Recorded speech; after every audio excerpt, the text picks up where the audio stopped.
नमस्कार, मैं एम के पांडे। हमारी धारणा पर आपका स्वागत है।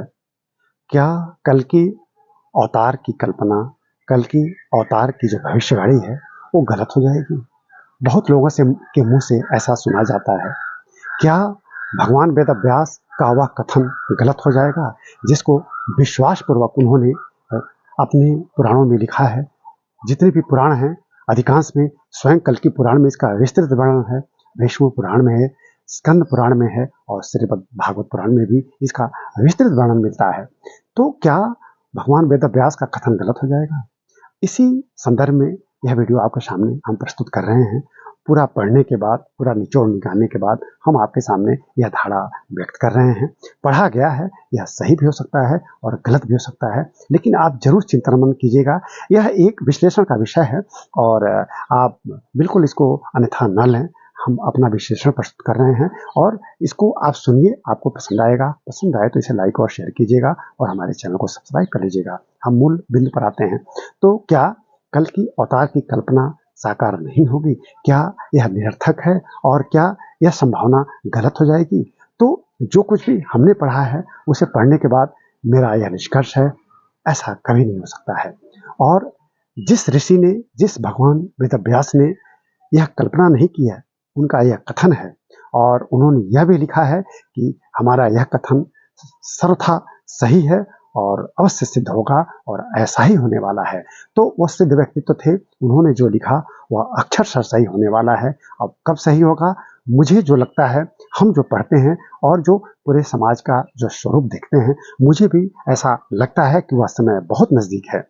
और जहाँ तक हमें जो विश्वास होता है, मेरे हृदय में जो भाव आते हैं दुनिया को देख के, मुझे लगता है कि कल्कि का अवतार होने वाला नहीं है, वरन कल्कि का अवतार हो चुका है और कल्कि हमारे ही बीच में कहीं विद्यमान है और वो पूरी पृष्ठभूमि तैयार कर रहे हैं। जिस दिन समय उनके अनुकूल हो जाएगा, उस दिन उनका प्राकट्य हो जाएगा। और देखिए, जो वेद व्यास ने लिखा है, जो कल्कि पुराण में है, जो विष्णु पुराण में है, जो श्रीमद् भागवत पुराण में है और स्कंद पुराण में भी इसका जो विवरण मिलता है, उस हिसाब से निश्चित रूप से कल्कि भगवान ही कलयुग के अंत का कारण होंगे और कल्कि भगवान से ही सतयुग आएगा।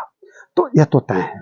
लेकिन कल्कि के जो महागुरु होंगे वो भगवान परशुराम होंगे, वो भी अजर अमर हैं।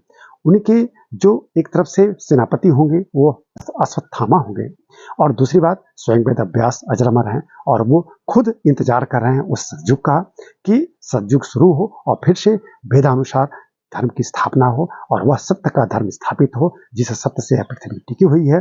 और घोर कलयुग के अंत के बाद जब सतयुग शुरू होगा तो उसी सत्य की स्थापना होगी और वह सत्य की प्रतिष्ठा उसी हमारे महागुरु से होगी, जिनको हम भगवान वेद व्यास कहते हैं।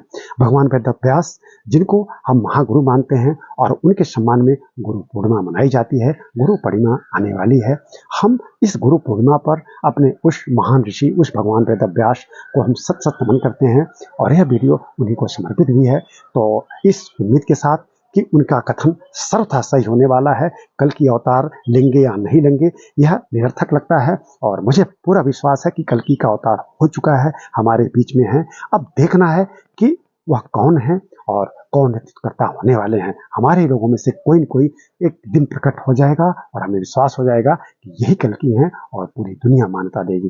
तो मुझे विश्वास है कि आपको यह वीडियो जरूर पसंद आया होगा। अगर पसंद आया होगा तो इसे लाइक और शेयर कीजिएगा। हमारे चैनल को अगर आपने नहीं सब्सक्राइब किया है तो प्लीज़ कर लीजिएगा। इस वीडियो को वहीं बंद करते हैं। धन्यवाद।